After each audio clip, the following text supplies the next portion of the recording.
وأحسن منك لم تر قط عيني وأجمل منك لم تلد النساء।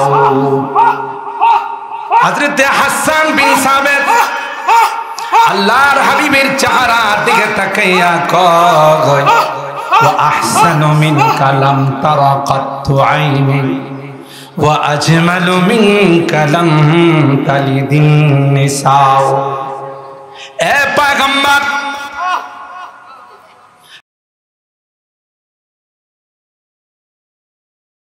কোন মানুষের নাই।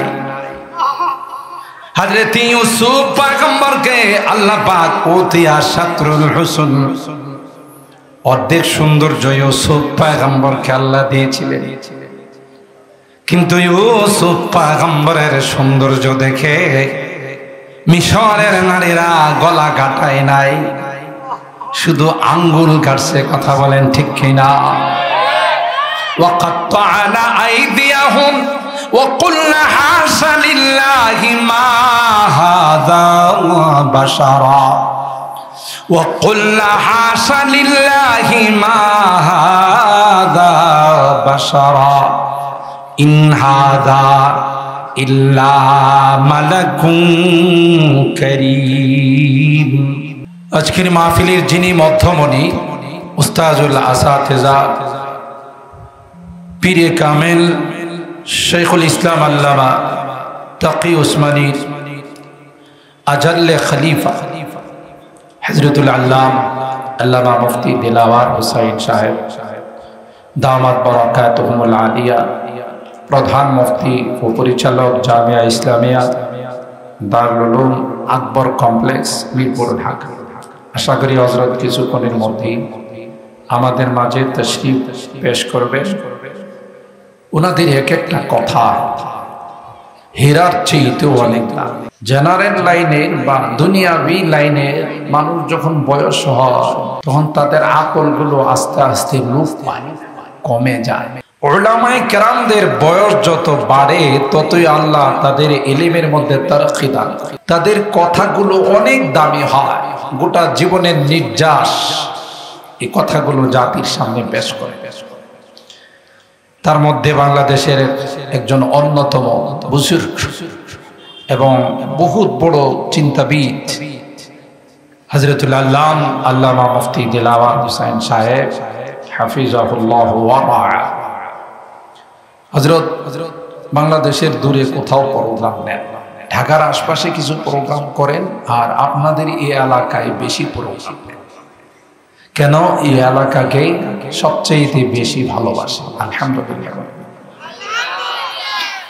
আর আমি আমার অনেক বয়ানে আপনারা দেখবেন আছে নোয়াখালীর মানুষের অবদান গোটা বাংলাদেশ ভুলতে পারবে না। কারণ নোয়াখালীর উলামায়ে কেরাম, মুআল্লিমিন কেরাম, আসাতিজায়ে কেরাম হিজরত করে ত্যাগ স্বীকার করে যদি গোটা বাংলাদেশে বিভিন্ন আনাচে কানাচে সফর না করে, বাংলাদেশের মানুষ সূরাতুল ফাতিহা শিখতে পারত। ঠিক কিনা বলেন? নামাজ কি জিনিস বুঝতো না, পর্দা কি জিনিস বুঝতো না। আপনি প্রত্যন্ত অঞ্চলে যাবেন, টেকনাফ থেকে তেঁতুলিয়া, যেখানে কল্পনা করা যায় না, ওই সমস্ত জায়গায় মসজিদ করছেন, মাদ্রাসা করছেন। কে তার প্রতিষ্ঠাতা? তালাশ করলে দেখা যাবে যে বৃহত্তর নোয়াখালী। আলহামদুলিল্লাহ বলবেন। তাদেরই অবদানকে ছোট করে দেখার কোনো অবকাশ নাই, কারণ গোড়াটি সব ঠিক। আসল জিনিস ফরজে আইন, এগুলো উলামায়ে কেরাম, নোয়াখালীর উলামায়ে কেরাম মানুষকে শিখাই দিয়ে গেছে, মুসলমান বানাইছে, ঈমান শিখাইছেন, নামাজ শিখাইছেন, কলমা শিখাইছেন। তো মুহতারাম হাজিরিন, আর এই জন্য বাংলাদেশের মধ্যে বড় বড় উলামায়ে কেরাম, বুজুর্গ উলামায়ে কেরাম এখনো যারা বিভিন্ন মাদ্রাসায় আছে, অনেক জবরদস্ত মুহাক্কিক আলেমে দ্বীন এই নোয়াখালীর মধ্যে। আল্লাহ সকল উলামায়ে কেরামের হায়াতে, ইলমে, আমলে বরকত দান করুন। সময় যেহেতু আমার শর্ট, এই জন্য ভূমিকা লম্বা না করে আমি কোরআনুল কারীমের সূরা আল মুজাদালা এর 11 নম্বর আয়াতের অংশ বিশেষ আপনাদের খেদমতে তেলাওয়াত করেছি। সরকারে দো আলম মাহবুবে কিবরিয়া সৈয়দুল কাউনাইন সৈয়দুস সাকালাইন হযরতে মুহাম্মদ আরবি সাল্লাল্লাহু তাআলা আলাইহি ওয়াসাল্লামে অসংখ্য হাদিস থেকে ছোট্ট একখানা হাদিস পাঠ করেছি। জিদু মাদ্রাসাকে কেন্দ্র করে, এবং এই মাদ্রাসা আপনাদের প্রাণপ্রিয় মাদ্রাসা, আপনাদের পূর্বপুরুষের প্রতিষ্ঠিত মাদ্রাসা, ঠিক কিনা বলেন? সেই জন্যে এই মাদ্রাসায় পড়াইলে, মাদ্রাসার সাথে সম্পর্ক রাখলে, মাদ্রাসার কোরআনের পাখিদেরকে ভালোবাসলে কি লাভ, তাদের কি মর্যাদা, ইহকালীন এবং পরকালীন কি মর্যাদা, এই বিষয়ের উপর আমি একটু আলোকপাত করার জন্যে মূলত আমার আয়াতে কারিমার তিলাওয়াত এবং হাদিসে পাক এর পাঠ আপনাদের খিদমতে। আপনারা অবশ্যই অবগত আছেন এই মাদ্রাসার নাম দারুল আরকাম। হযরতে যায়েদ ইবনে আরকাম রাদিয়াল্লাহু তাআলা তার বাড়িতে আল্লাহর হাবিব সর্বপ্রথম যে পাঠদানের ব্যবস্থা করেছিলেন, এটা ছিল ইসলাম এবং মুসলমানদের সর্বপ্রথম মাদ্রাসা। এটার নাম ছিল দারুল আরকাম। সেই নামেই আপনাদের এই প্রাণপ্রিয় প্রতিষ্ঠানের নামকরণ করা হয়েছে। নামের একটা বরকত আছে আলহামদুলিল্লাহ। আমি যতটুকু শুনেছি মাদ্রাসার আসাতিজায়ে কেরাম, তালাবা, মাদ্রাসার কমিটি বৃন্দ যারা আছেন অত্যন্ত আন্তরিক, মাদ্রাসার প্রতি এলাকাবাসী অনেক আন্তরিক। আল্লাহ রাব্বুল আলামিন এই মাদ্রাসাকে দিন দিন তারাক্কি এবং উন্নতি নসিব করুন। আল্লাহ পাক তিলাওয়াতকৃত আয়াতের মধ্যে ইরশাদ করেন, ইয়ারফাইল্লাহুল্লাযীনা আমানু মিনকুম, তোমাদের মধ্যে যারা ঈমানদার আমি আল্লাহ তাদের মর্তবা, তাদের মর্যাদা বৃদ্ধি করে দিয়েছি। সুবহানাল্লাহ। কারা? যারা ঈমানদার, ঈমানওয়ালা। এরপরে আল্লাহ তাআলা ইরশাদ করেন, ওয়াল্লাযীনা উতুল ইলমা দারাজাত, ও যারা ইলমে ওহী অর্জন করে, ইলমে নববী যারা শিক্ষা করে, এটাকে বলা হয় তাখসিস বাদা তামিম। কোরআনের ভাষায়, কিতাবের ভাষায় আগে তো আল্লাহ তাআলা ঈমানদার যারা আছে, মুমিন মুসলমান যারা আছে, সকলেরই মর্তবা আল্লাহ তাআলা বৃদ্ধি করে দিয়েছেন। তো যারা ইলমে ওহী অর্জন করে, আলেম উলামা, কোরআনের পাখি যারা, নায়েবে রাসূল, ওয়ারাসাতুল আম্বিয়া যারা, তারাও তো ঈমানদার। তাহলে আগের অংশের মধ্যে এরা আছে। আবার বিশেষ করে আল্লাহ তাআলা এখানে ইরশাদ করতেছেন, ওয়াল্লাযীনা উতুল ইলমা দারাজাত, তবে যারা আহলে ইলম, ইলমে ওহী যাদের সিনার মধ্যে আছে, যাদেরকে নায়েবে রাসূল, ওয়ারাসাতুল আম্বিয়া বলা হয়, আল্লাহ বলেন এদের মর্তবা অনেক অনেক বৃদ্ধি করে। সুবহানাল্লাহ। সম্মানিত শুধু আয়াতের দুইটা অংশ, প্রথম অংশে ঈমানদারদের মর্তবার কথা আলোচনা করা হয়েছে, দ্বিতীয় অংশে যারা ইলমে ওহী অর্জন করে, ইলমে নববী যারা হাসিল করে, তাদের মর্তবা, তাদের মর্যাদা সম্পর্কে আলোচনা হয়েছে। পৃথিবীর মধ্যে যত মানুষ বসবাস করে, একটা জরিপে দেখা গেছে পৃথিবীর জনসংখ্যা 3 ভাগের 2 ভাগ হলো অমুসলিম। কয় ভাগ? পৃথিবীর জনসংখ্যার 3 ভাগের 2 ভাগ অমুসলিম। কয় ভাগ? 1 ভাগ মুসলমান। গোটা পৃথিবীর রাজত্ব, গোটা পৃথিবীর চাবিকাঠি পাওয়ার বিজাতিদের হাতে, ঠিক কিনা বলেন? এরা গোটা পৃথিবীটা পরিচালনা করে। বর্তমান বিশ্বের মোড়ক আমেরিকা, এরপর পরাশক্তি হলো চায়না, এরপর অন্যান্য রাষ্ট্র। এরা কি মুসলিম রাষ্ট্র না অমুসলিম? আল্লাহ পাক বলেন যত পাওয়ারফুল, যত ক্ষমতাধর হোক, যত বিজ্ঞান প্রযুক্তির মালিক হোক না কেন, এরা তো আমার কাছে হলো মুর্দা। এটি আমার কাছে জিন্দাই না। সুবহানাল্লাহ। কোরআনের ভাষা, আমার বানানো কথা। সাহাবায়ে কেরাম সম্পর্কে আল্লাহ তাআলা বলতে গিয়ে এক জায়গায় বলেন আওয়ামান কানা মাইতান ফাআহইনাহু ওয়াজআলনা লাহু নূরান ইয়ামশি বিহি ফিন নাস কামান মাসালুহু ফিল যুলুমাতি লাইসা বিখারিজিম মিনহা। আরে এরা তো ছিল মৃত। সাহাবীদের সম্পর্কে আল্লাহ বলতেছেন। আমি আপনাদের জিজ্ঞাসা করতে চাই, বর্তমান বিশ্বে যত বেঈমান কাফের মুশরিক আছে এরা কি মরে গেছে সব না জিন্দা আছে? আল্লাহ তো বলতেছেন এরা মরা। মানে আল্লাহর নিকট আল্লাহ যাদেরকে জিন্দা বলেন, যেই জিনিসের কারণে জিন্দা থাকে ওই জিনিস তাদের মধ্যে নাই। আছে তাদের কাছে ধন সম্পদ, টাকা পয়সা, প্রযুক্তি সব, কিন্তু আসল জিনিস নাই। সেটা কি? বলুন কি? ঈমান। ঈমানের দৌলত তাদের কাছে নাই। এই জন্য আল্লাহ বলেন এটি আমার কাছে জিন্দাই না। আরে এটির তো মর্যাদা দূরের কথা। একটা চতুষ্পদ জন্তুর যে মর্যাদা, তার চেয়েও তারা নিকৃষ্ট। উলাইকা কাল আনআম বাল হুম আদাল বাল লিতারাক্কি। আল্লাহ বলেন না না না, চতুষ্পদ জন্তুর তো একটা হিস আছে, অনুভূতি আছে, এহসাস আছে, ওইটির তাও নাই। বাল হুম আদাল, তার চাইতেও নিকৃষ্ট। তো বুঝা গেল আল্লাহর কাছে জিন্দা কারা? বলেন বলেন বলেন কারা? এরা হলো আল্লাহর কাছে জিন্দা। আর কাফির মুশরিক বেঈমান আল্লাহর কাছে হলো মুর্দা। যে সাহাবায়ে কেরাম তাদের কাছে যখন ঈমানের দৌলত চলে আসলো, এদের বক্তব্যই ভিন্ন হয়ে গেছে। আল্লাহর হাবিবের দরবারে এসে বলতেছেন ইয়া রাসূলুল্লাহ, ঈমান গ্রহণ করার আগে আপনার চেহারাটা ছিল আবগাদুল ওজু, সবচেয়ে নিকৃষ্টতম চেহারা। আবগাদুল বিলাদ, আপনার শহরটা ছিল সবচেয়ে নিকৃষ্টতম শহর।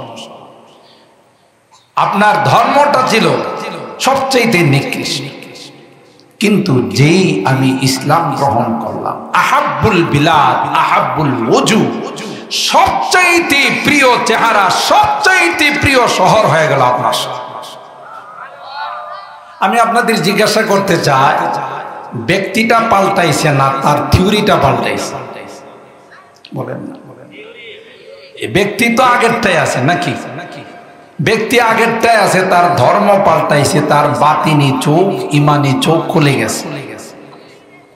যে চেহারাটা আগে ছিল সবচাইতে নিকৃষ্টতম চেহারা, ঈমান গ্রহণ করার পরে চেহারাটা পৃথিবীর মধ্যে সবচাইতে সুন্দর চেহারা। ওয়া আহসানু মিনকা লাম তারা কাত্তু আইনি, ওয়া আহসানু মিনকা লাম তারা কাত্তু আইনি, ওয়া আজমালু মিনকা লাম তালিদিন নিসাউ।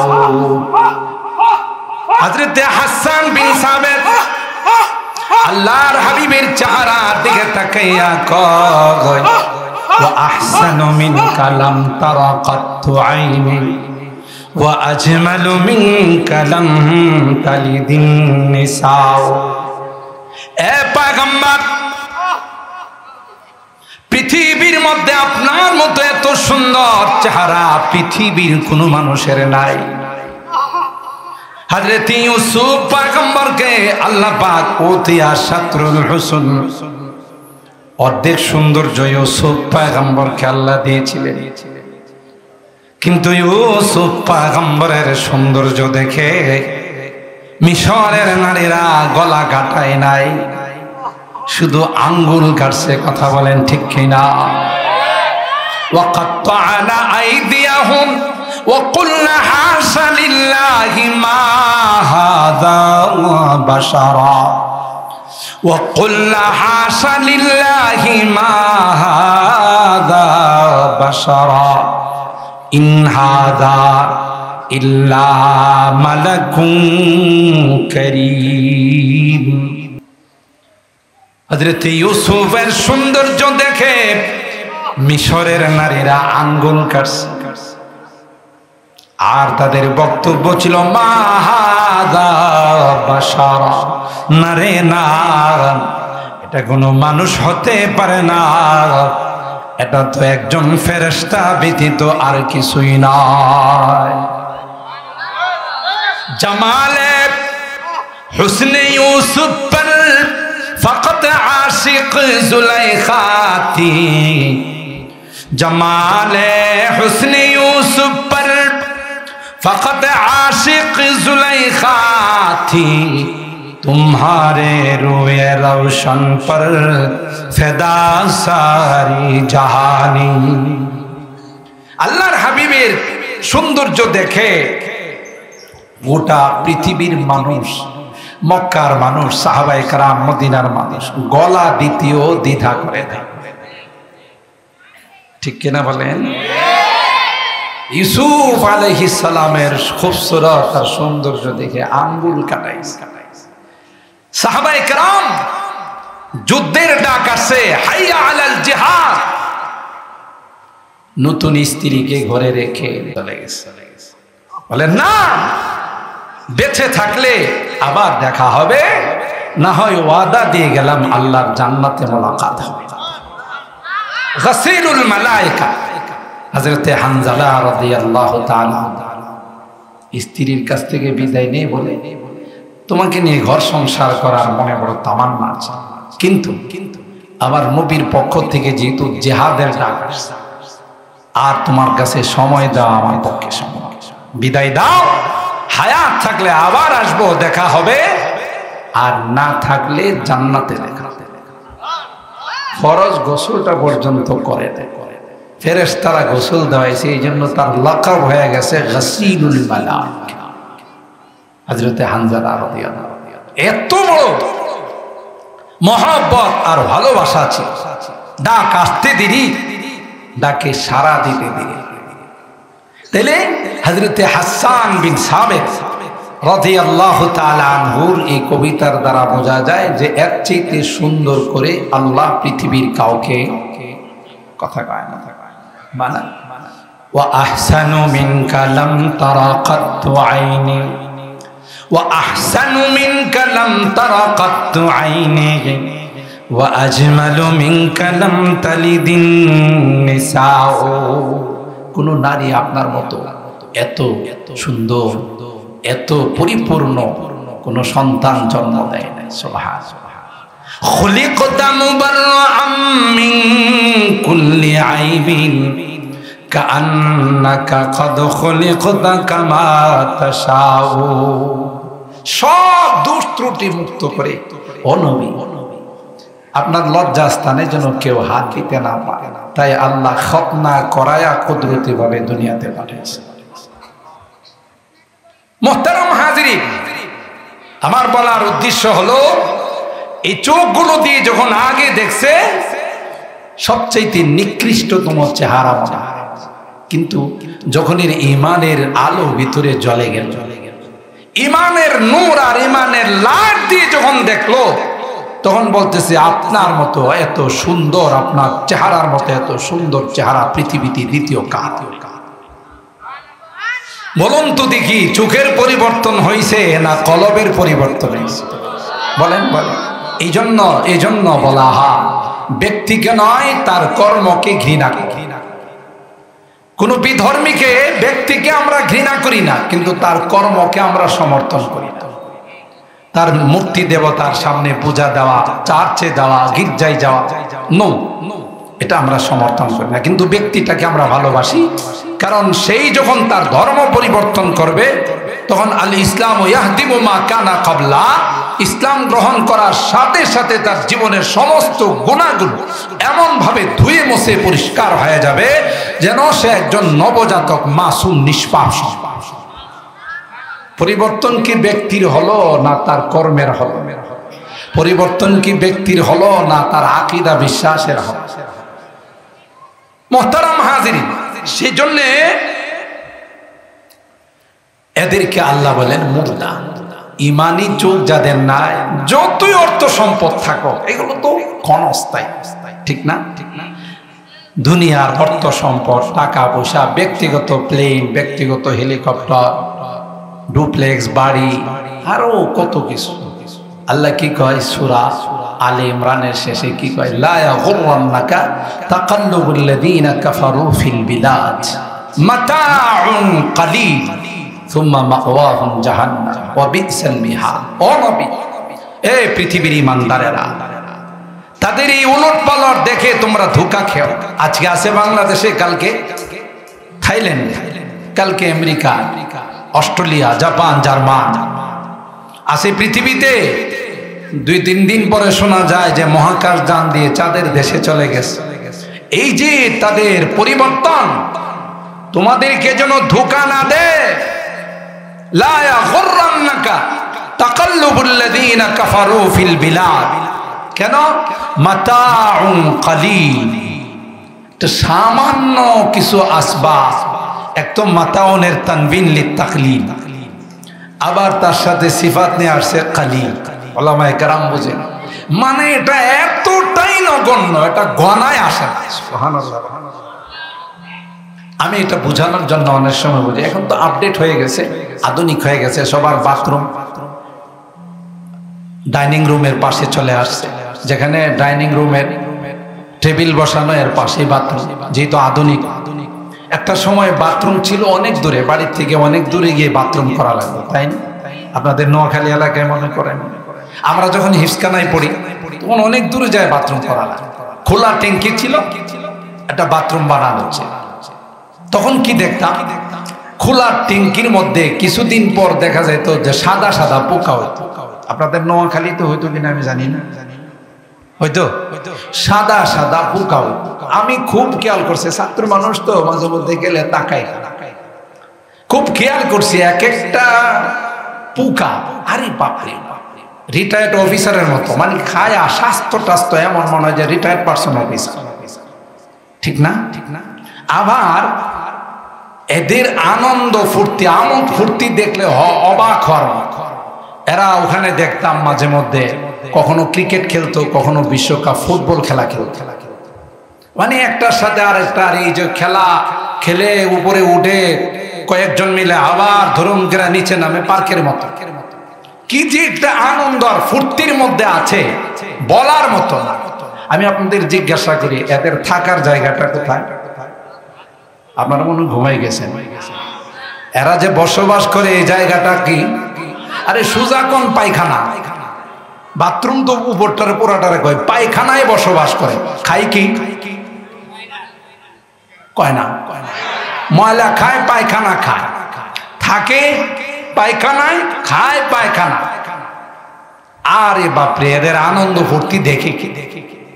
মালিকে কয় যতই স্বাস্থ্যবান হোক আর যতই ফুটবল খেলো আর ক্রিকেট খেলো, কিছুদিন পর মেডিসিন মারো। দেখা যায় ময়লা যখন বেশি হয়, বাথরুমের দরজা বন্ধ করে ওখানে ব্লিচিং মারে, মেডিসিন মারে, ঠিক কিনা? তখন দেখা যায় আর একটার অস্তিত্ব নাই, সব ময়লার সাথে মরে একাকার। মালিকে শুকাইলে এগুলো নিয়ে জমি জামার মধ্যে দিয়ে দে উর্বরতার জন্য, ঠিক কিনা বলে? ঠিক যাদের মধ্যে শুধু দুনিয়া, ঈমান নাই, দ্বীন নাই, তাদের অবস্থা তাদের চেয়ে তো খারাপ। আল্লাহ বলেন এদের এগুলো নিয়ে তোমরা ধোঁকা খেও না। ওরা ওই পোকার মতো থাকে, নিকৃষ্ট জায়গা, খায় নিকৃষ্ট জিনিস, সুদ খায়, ঘুষ খায়, দুনিয়া নিয়ে ব্যস্ত, বোতল নিয়ে ব্যস্ত, নারী নিয়ে ব্যস্ত। কথা বলেন ঠিক কিনা? মাওয়াহুম জাহান্নাম, তাদের ঠিকানা কোথায়? আর জাহান্নাম কতই না নিকৃষ্টতম জায়গা। ওয়া বিসাল মিহাদ, আর ইমানদারদেরকে আল্লাহ বলেন কিছুদিন দুনিয়াতে অবস্থান করো, পরবর্তীতে আবার তোমাদের ঠিকানা জান্নাতেই হবে। সুবহানাল্লাহ। আর ভাইরা, আল্লাহ পাক বলেন ইয়ারফাইল্লাহুল্লাযীনা আমানু মিনকুম ওয়াল্লাযীনা উতুল ইলমা দারাজাত। গোটা পৃথিবীটা আমি সাজাইছি কোরআনের পাখিদের জন্য। কোরআনের পাখিরা না থাকলে, কোরআনের মাদ্রাসাগুলো না থাকলে বহু আগে আমি আল্লাহ পৃথিবীকে ধ্বংস করে দিতাম। মাঝে মধ্যে বিপদ আসে, মাঝে মধ্যে বিভিন্ন মহামারী আসে, কখনো করোনার আকৃতি নিয়ে আসে, কখনো ডেঙ্গু, কখনো চিকুনগুনিয়া, কথা বলেন ঠিক কিনা, কখনো ভূমিকম্প আসে, আমাদেরকে ঝাঁকুনি দিয়ে আবার চলে যায়। আপনি যদি ভূমিকম্পকে জিজ্ঞাসা করেন, ভূমিকম্প আসলা আবার চলে গেল, ভূমিকম্প আপনাকে বলবে আসছিলাম তোমাদের অপরাধের কারণে, তোমাদেরকে ধ্বংস করার জন্য। কিন্তু দারুল আরকাম সহ এরকম কোরআনের মাদ্রাসাগুলো আমরা যেই টাইমে আসলাম ওই টাইমে দেখা যায় ওই মাদ্রাসাগুলোতে মাসুম বাচ্চারা আল্লাহর কালাম তেলাওয়াত করতেছে। মালিকরে ডাক দেয়া বলি, মালিক, এই যে মাসুম বাচ্চাগুলো কোরআন তিলাওয়াত করে, মনে হয় রে লোকেশন ভুল হয়ে গেছে। সুবহানাল্লাহ। আল্লাহ কয় না, লোকেশন ঠিক আছে, কিন্তু ওই মাসুম বাচ্চাদের কারণে গোটা এলাকাবাসীকে আমি আল্লাহ মাফ করে দিলাম।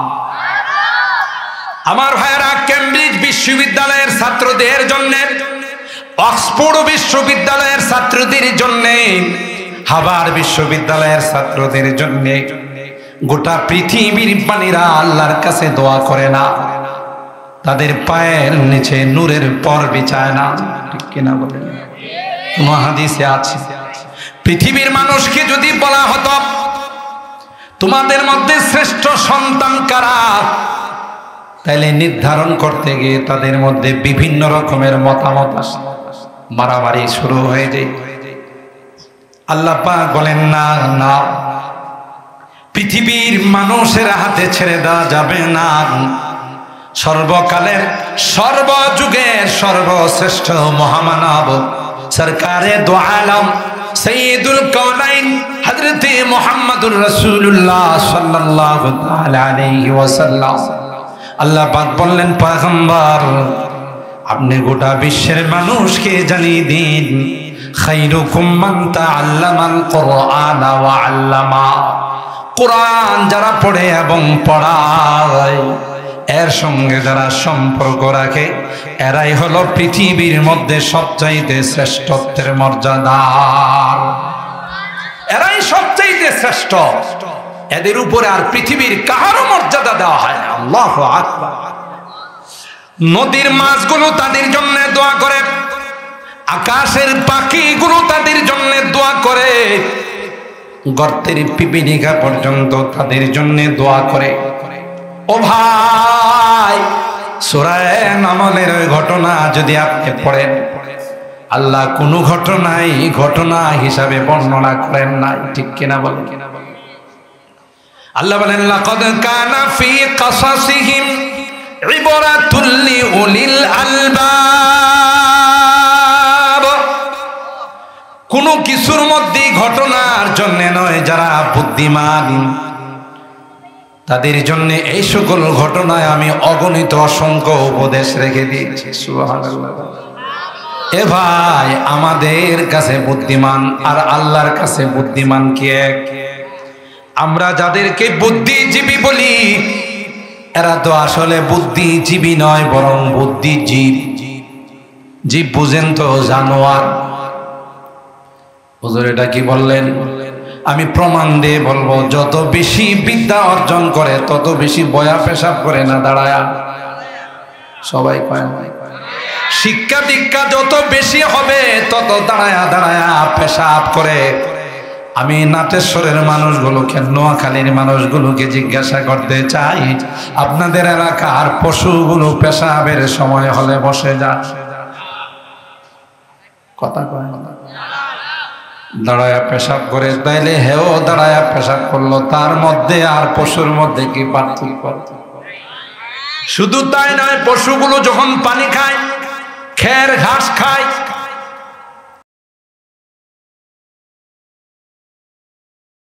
খানা বন্ধ করে বাথরুম সারে না, একসাথে চালায়। কথা পায়, একদিক দিয়ে ঘাস খায়, আরেক দিক দিয়ে পিছন দিয়ে সারে। আমাদের সমাজে এই জাতীয় কিছু পশু আছে না নাই? বাথরুমে গিয়া সিগারেট টানে। কথা পায়, এর যদি জিজ্ঞাসা করেন টানিস তো ভালো কথা, বাহিরে টানতে পারিস না? কয় সরি, টান না দিলে ক্লিয়ার হয় না। কথা কয়, টান না দিলে ক্লিয়ার হয় না। তাইলে ওর মধ্যে আর আমার গরুর মধ্যে, পশুর মধ্যে কি কোনো পার্থক্য হলো? কথা বলে। বাবাকে জিজ্ঞাসা করা হলো, তোমার ছেলে কোন ক্লাসে পড়ে? বাবা কই মূর্খ মানুষ, 6, 7, 8, 9 এগুলো আমি কিছুই বুঝি না, তবে মনে হয় আমার সন্তানের লেখাপড়া উন্নতির দিকে। এটা কেমন করে বুঝলেন? প্রাইমারিতে যখন পড়তো তখন দেখতাম বসে বসে পেশাব করে, যেই হাই স্কুলে পা রাখছে তখন দেখি কোনোদিন বসে পেশাব করে না। তাতে বুঝতে পারলাম বসার থেকে যেহেতু দাঁড়াইছে উন্নতি হইছে। কথা কয় না। তাইলে কি এরা বুদ্ধিজীবী না বুদ্ধিজীব? এরাই বলে কোরআনের মাদ্রাসাগুলোকে যারা এই জাতীয় শয়তান যাদের মাথায় পেশাব করেছে, ঠিক কিনা বলেন? কোরআনের শিক্ষাগুলোকে, কোরআনের পাখিগুলোকে সন্ত্রাস বলে, জঙ্গিবাদ বলে। কথা কয় না। আবার এক সময় স্লোগান ছিল, যারা কোরআনের মাদ্রাসায় পড়ে আলেম উলামারা, তাদেরকে বলতো তুম আপনি প্যারি পাকিস্তান মে চলে যাও। কথা কয় না। আমরা নাকি আমাদের প্যারি পাকিস্তানে চলে যাই। আমরা যেহেতু ইবাদুর রহমান, কোনদিন তাদেরকে বলি নাই যে তুম আপনি প্যারি হিন্দুস্তান মে চলে যাও। আমরা কোনদিন বলি নাই, কিন্তু এখন কোথায় আছে? ঘুমাইরি শেষে আমরা কোনদিন তাদেরকে বলি নাই তুম আপনি প্যারি হিন্দুস্তান মে চলে যাও, কিন্তু দেখা গেল আমরা পাকিস্তানে যাই নাই, আমরা বাংলাদেশে আছি। যারা আমাদেরকে বলছিল এরাই এখন হিন্দুস্তানে। মাদ্রাসা মনে হয় তাদের অপপ্রচারের কারণে কমছে। কথা কয় না, কমছে না বাড়ছে? মাদ্রাসাগুলো দিন দিন বাড়তেছে, ষড়যন্ত্রের কারণে মাদ্রাসা কমে না, বরং মাঝখানে আল্লাহ করুণা দিয়া এই সকল জেন্টলম্যান যারা ছিল তাদের বাচ্চাগুলোকেও মাদ্রাসায় বারান্দার পাঠাইছে। আমাদের ঢাকা শহরে দেখি প্রিমিয়াম নিশান গাড়ি, প্যারাডো গাড়ি, পাজেরো গাড়ি, এগুলো দিয়ে মাদ্রাসায় দিয়ে যায়। আর কয় হুজুর যেহেতু স্কুল বন্ধ, পোলাডারে একটু কোরআন পড়ায় না। আল্লাহ কয় এতদিন না সন্ত্রাসীদের আস্তানা কইছস, এখন নিজের পোলারে দিয়ে গেছস। কথা কয় না। আর হেরাম, করোনার সময় গোটা বিশ্বের যে আলম ছিল, যে হালত ছিল, যে অবস্থা ছিল, তার তুলনায় বাংলাদেশ সেই রকম ভাবে আক্রান্ত হয় না। কারণ জানেননি? কারণ একটাই ছিল, এই কোরআনের মাদ্রাসাগুলো খোলা ছিল। ঠিক কিনা বলেন? কোরআনের এই প্রতিষ্ঠানগুলো খোলা ছিল, তার এর খাতিরে আল্লাহ রাব্বুল আলামিন গোটা জাতিকে এই মহামারীর হাত থেকে হেফাজত